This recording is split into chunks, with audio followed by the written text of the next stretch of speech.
We're at the Cupboard Benefit for Meals on Wheels at Bogart's in Cincinnati, Ohio with Bob Snodgrass. We're getting ready for the Q&A with Bob. All right, guys, we're getting ready to open up our question and answers segment while Bob's still working. Okay, shoot. Yeah, Gabby's out there with a microphone, so go ahead and raise your hand. I'll select on a few of you if you got any particular questions.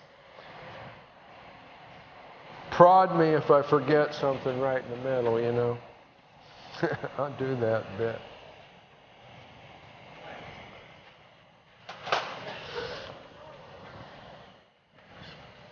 Hi. Bob, this is a question. How many times can you actually heat the glass as you're doing this? Because it seems there's no amount of times. If I don't burn out everything, I can... There's a point where you can exhaust the glass, but I've got pieces that I've probably heated more than 20 times and working them up and working them down, put pattern in, and then add that part to another part. If I really get it too hot, too many times, I'll start to exhaust the chemistry of the glass and make it weaker.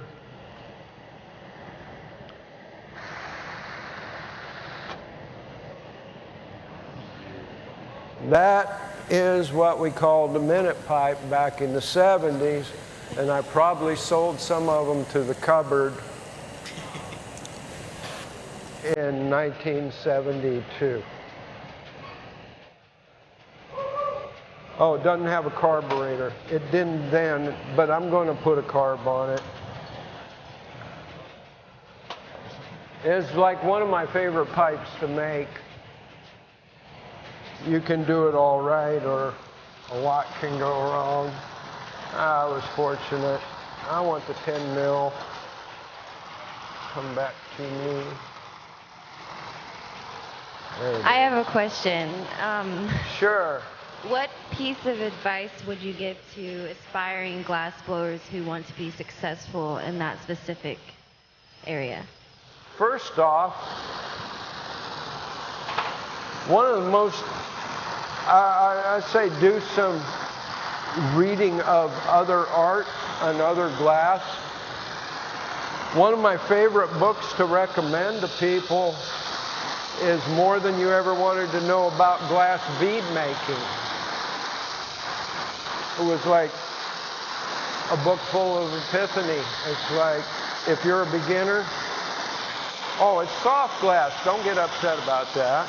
You can do the same thing in boral. When I discovered that I was doing fuming and that my fuming looked different when I put pictures together or layers on top of layers, excuse me for a second. Well, it's not hot enough. Anyhow, about putting things together and figuring out, I found that that book was a shortcut to hundreds of ideas, and I was trying to miniaturize offhand glass blowing on a Boros scale, and it worked. But advice, be happy with what you're making. Make things that are at the level you're at. If all you can make is a pendant, don't make some sophisticated piece that's going to fall apart on somebody and turn into crap.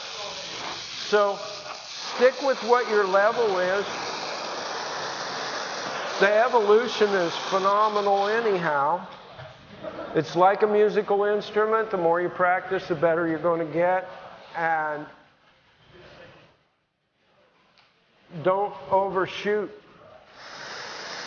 what you're planning to make. I mean, I didn't foresee this many people. I always thought it was going to catch on, but not the way it has.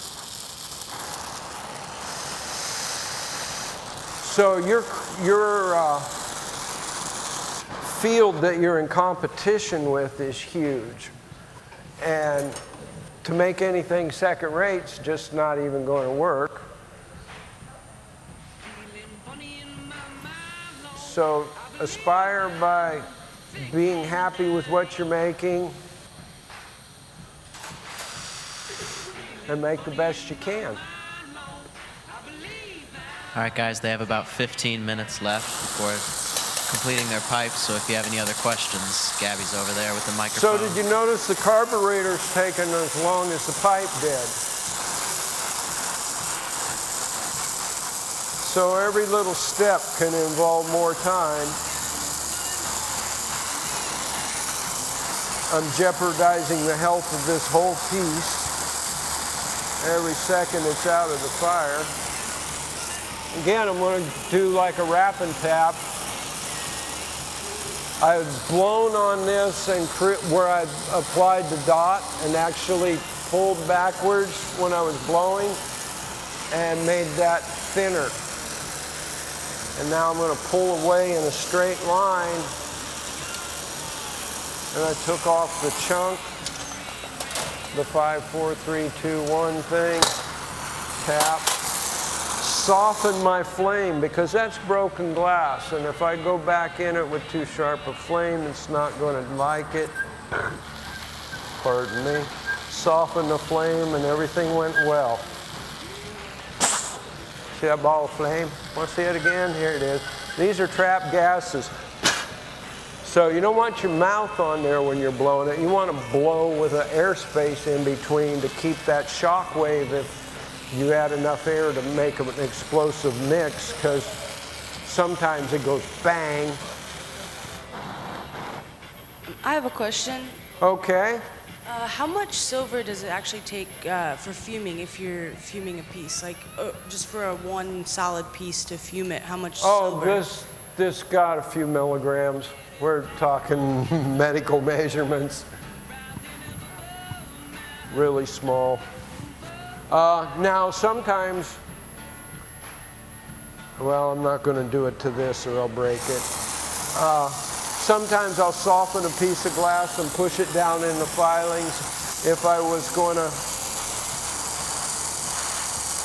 Did that blank work at all? What? Yeah, still a one-piece Sherlock. Sweet. I got a question for you guys. What do I have to do to get one of those pieces? To what? To get one of those pieces that you guys just made. I think you got a bid for it on the auction. Gotcha. Okay. But I'd say you can probably take a look at them at the cover.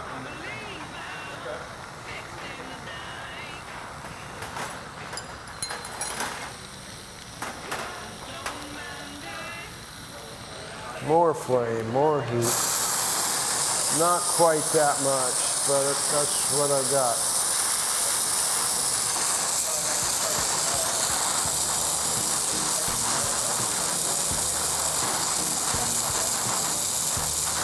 Oh, and time your shakes. You're important.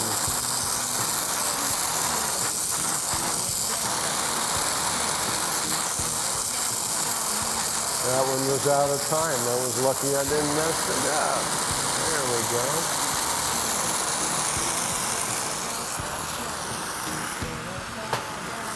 So I've got a tool here made out of stainless steel. I want to warm it up. I don't want to warm it up so much, though, that I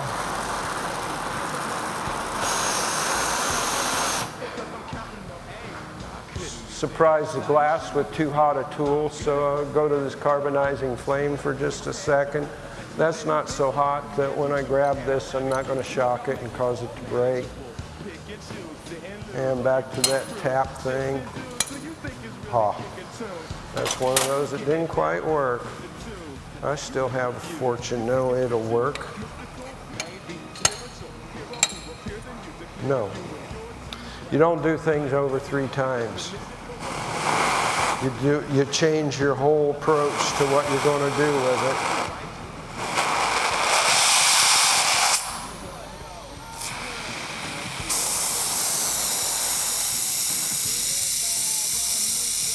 We're going to go ahead and let Bob continue working until about 5:10. So we got about 15 minutes or so from now before we start the film.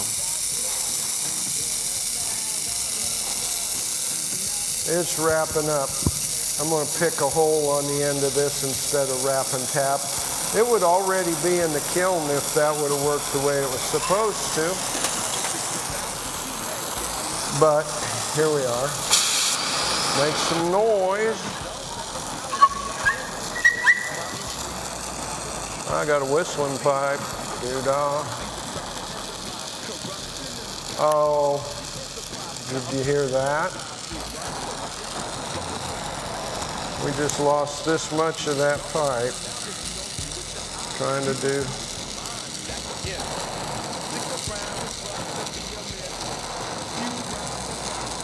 Well, it's sure not as aesthetic as it was.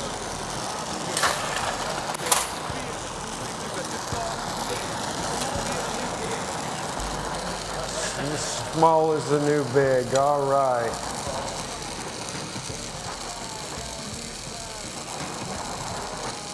That's a shame. Well, you might be able to find it in the trash can out back. I don't know yet. I'm shooting for one more wrap and tap and see if I can take this off clean. Anyhow, when you're working at home and you're in your shop and it's quiet and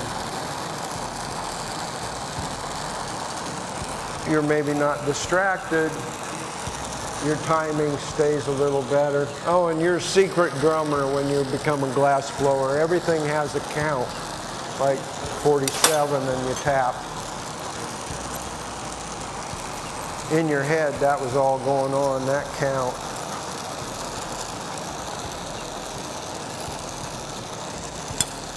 That's what it was supposed to do. Now we change the flame again because that's broken glass and I gotta sneak up on it to heat it or it'll wanna do something like crack.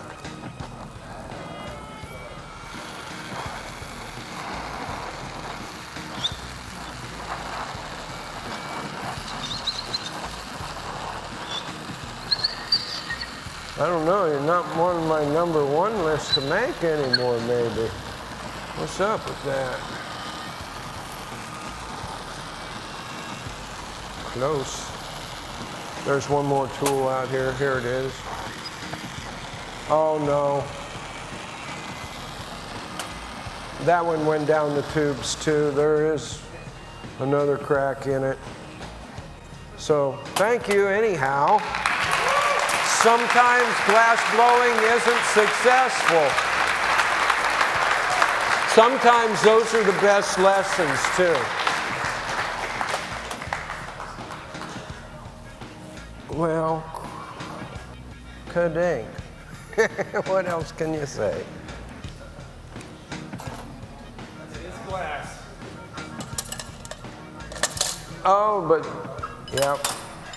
It's a constant practice in non-attachment.